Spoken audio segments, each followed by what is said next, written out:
So Anwar Raja வந்து அவர் வந்து கட்சி மாறி போயிருக்கிறார், தனிப்பட்ட முடிவு. சரி. அவர் கட்சி மாறி போனது வந்து நீங்க வந்து அமமுகவுக்கு போயிருக்கலாம், இல்ல ஓபிஎஸ் போய் சேர்ந்திருக்கலாம், இல்ல வந்து சசிகலா போய் சேர்ந்திருக்கலாம். ஏன்னா இவர் வந்து எம்ஜிஆரோட விசுவாசி, ஆரம்ப காலத்து தொண்டன். ஆனா பாத்தீங்கன்னா எதிர்கட்சியில போய் சேர்றது ஒண்ணும் பிரச்சனை இல்லை, எதிரி கட்சியில போய் சேர்ந்திருக்கிறாரு. அதுதான் வந்து மக்களால் விமர்சிக்கப்படுகிறது. அதாவது அதிமுக ஆரம்பித்ததே வந்து திமுக வீழ்த்த வேண்டும், திமுக என்பது தீய சக்தி அப்படின்ற இதுலதான் வந்து அஜெண்டால ஆரம்பிக்கப்பட்ட கட்சி. அந்த கட்சியில நீங்க ஆரம்ப காலத்துல இருந்து இருக்கிறீங்க, எம்ஜிஆரோட இருக்கிறீங்க, இவ்வளவு காலமா இருக்கிறீங்க கிட்டத்தட்ட.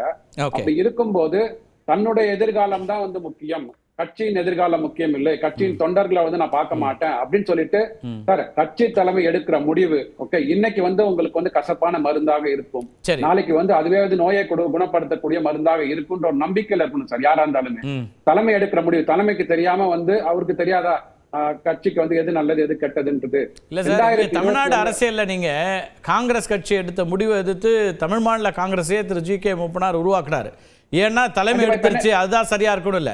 அப்ப அவர்கள் நம்புறாங்க இது சரியா இருக்கும் இல்லைங்கிற முடிவை திரு அன்வர் ராஜா என்ன புள்ளியில இருந்து எடுக்கிறார். அவர் சொல்றாரு பாஜக அதிமுகவை அழிக்க பாக்குது, அதுதான் திட்டம், ஆட்சிக்கு ஒருவேளை வந்தாலும் அவங்க முதலமைச்சரா இவங்களை எடுத்துட்டு போயிருவாங்க அப்படிலாம் விமர்சனங்கள் வைக்கிறாரு.